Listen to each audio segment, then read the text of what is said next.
Hello and welcome to the Charles River Conservancy Parkland show. My name is Renata von Tscharner and I have today with me as a guest Janet Domenitz. Welcome.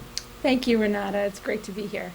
Janet is the Executive Director of MassPIRG and we'll be talking about updating the bottle bill.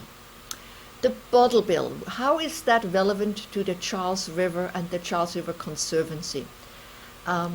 You will hear a lot about why, but I want to kind of make the connection because I normally speak about volunteer events, about swimming in the river, about running along the river.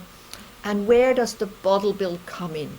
Well, the bottle bill comes in because there are so many bottles that we find along the river. As you know, we have 2,500 volunteers who landscape every year along the Charles. There are now 19,000 of them who have worked so far, and they have spent $1.2 million in volunteer labor. But much of that labor is picking up empty bottles that shouldn't be in the river, they shouldn't be in the parklands, they shouldn't be there. So sometimes when a problem gets so big, it's not just enough to pick up the bottle, then you need to go to the source of the problem and actually change the policy. And that's when you come in. So, Janet, you have been spearheading, with MassPIRG, you have been spearheading the bottle bill. And some people might think, well, the bottle bill, I've heard that before. It has been around for quite a while. Can you give us an update and a kind of a historic perspective of how long the bottle bill has been around and what the issues are? Sure. Well, first of all, let me say thank you so much for having me. And I want to make sure and give a big shout out for the Charles River Conservancy, which is such a wonderful organization. And being a resident of Cambridge, I'm so appreciative of the work that you and all the volunteers do, and just a great group. Thank you. The bottle bill, for those people who don't know, it just stands for the law that requires a deposit on some soft drinks. So when you buy a Coke or a Pepsi and you pay that extra nickel and then you get that nickel back when you return the empty, that's the bottle bill at work. And the first bottle bill was passed into law in 1982. It is by far the most successful recycling tool that we have. And all the recycling that people do is great, but the deposit system where you put down a nickel and you get your nickel back when you return the empty container is by far the most successful recycling program we have. 70% of containers were returned for deposit in 2009. I think we actually have a picture about that.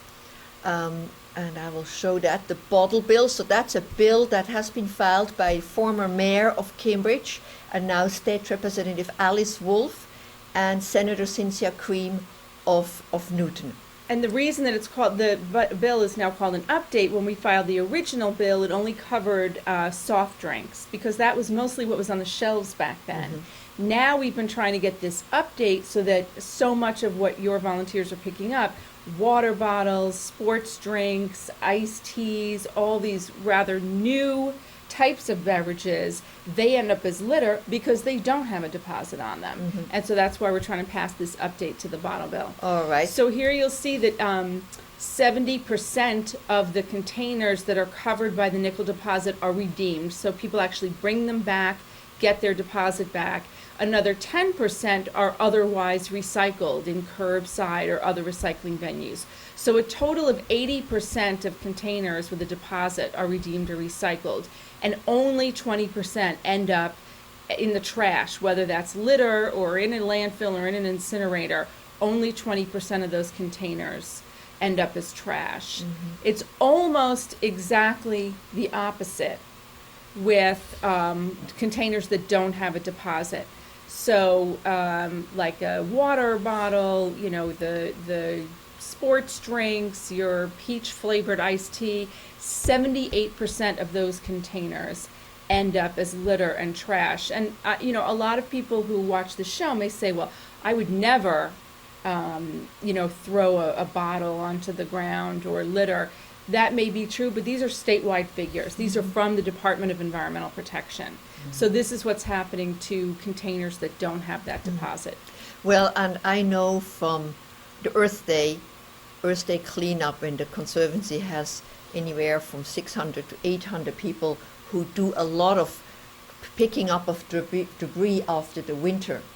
Although Conservancy volunteers do a lot of tree pruning and brush cutting, but on Earth Day there's a lot of just picking up debris. Well, it's that time of year, exactly. With the long winter, a lot of snow, so a lot of bottles have gathered in the bushes. And I remember one year where we made piles of the bottles that could be redeemed and those that are not redeemable. And the one pile is much, much smaller than the other, am I right? Yes. Yes. Because there are people, and also I remember a lot of kids groups that they actually gather the bottles that are redeemable and they bring those back. Right. You can use it as a fundraiser too. Yes. But I think the point you said in the introduction, I mean, don't get me wrong, it's fantastic that you have volunteers that go out and conduct that cleanup. But at some point, as you said, you look at and you say, can't we just solve this problem with some, with some measure, some policy that would eliminate a lot of that litter instead of needing volunteers to go do that kind of cleanup? And that's exactly what we think the update to the bottle bill will do. We think that, if we look at the past 30 years, we know that if there is a nickel deposit on those water bottles, on those sports drink bottles, on those iced tea bottles, containers, that they will not, 80% of them will not end up as litter. So you'll have much more time to do the tree pruning and the planting and the kind of work that that I think people want to beautify and grow our outdoors here, not just pick up trash. Yeah. So I think that, as you said in the opening, that's the point.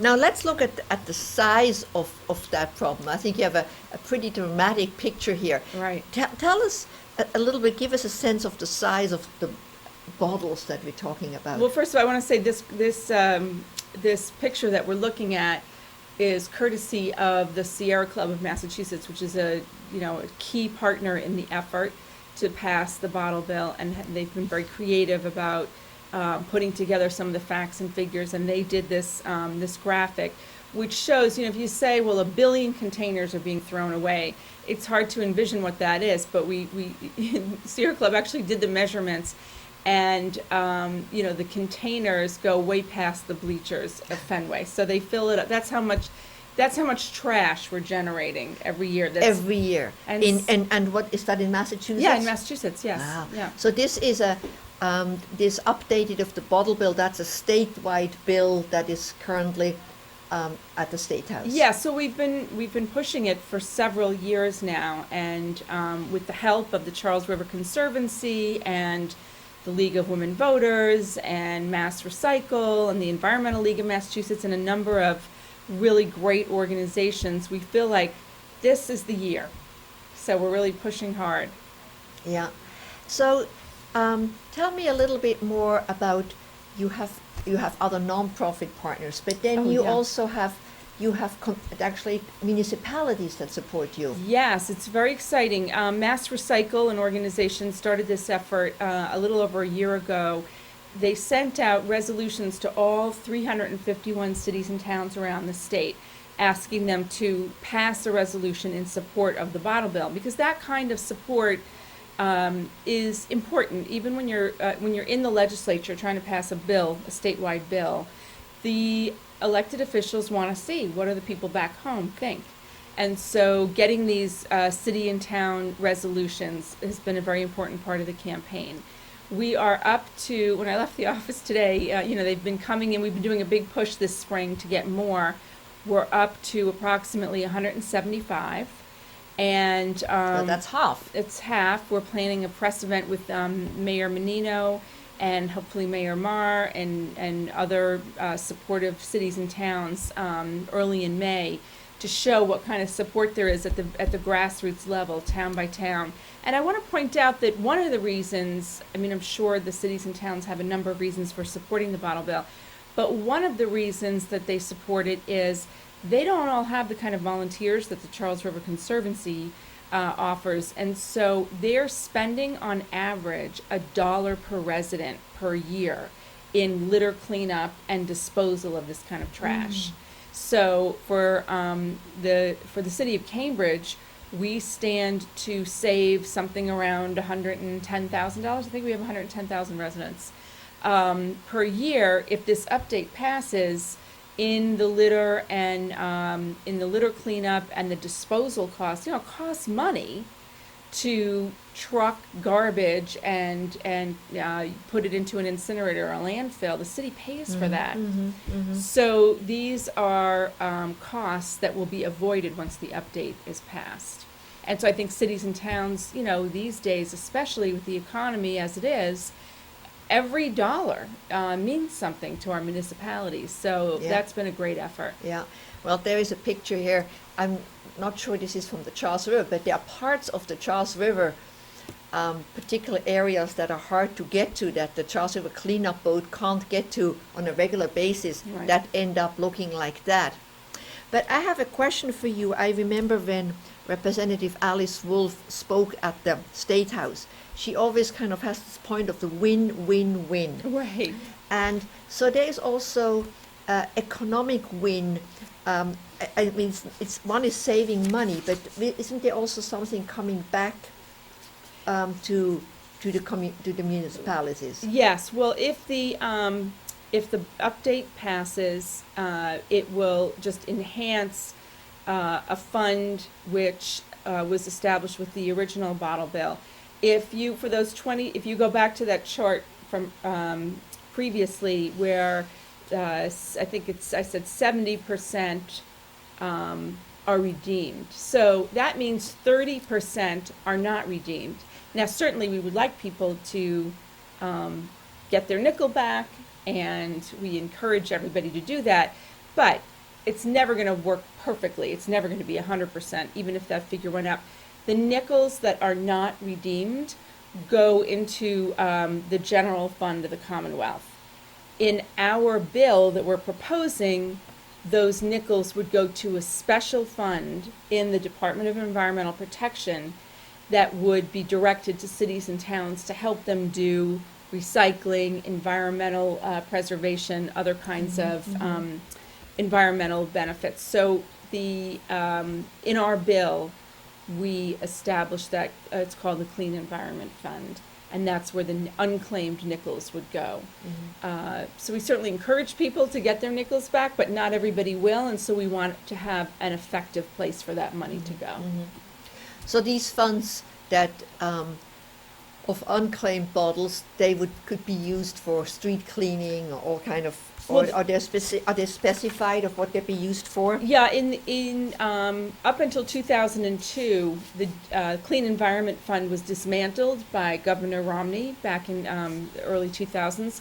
But the Clean Environment Fund, which was housed in the DEP, went to give cities and towns grants to do things like, you know, here in Cambridge, as you know, we've just started single stream recycling. Well, that was a result of a pilot program. Well, that pilot program was funded by someone or something, and that's the kind of thing where cities and towns are always looking for, you know, pots of money to do innovative new pilot projects to help clean the environment, make it a healthier, lovelier place to live. So the Clean Environment Fund was meant for the DEP to parcel out to cities and towns, and those were the kinds of projects that they were helping with. So our hope is that when this bill passes, the Clean Environment Fund will get restored, and there will be some funds to do these kinds of things.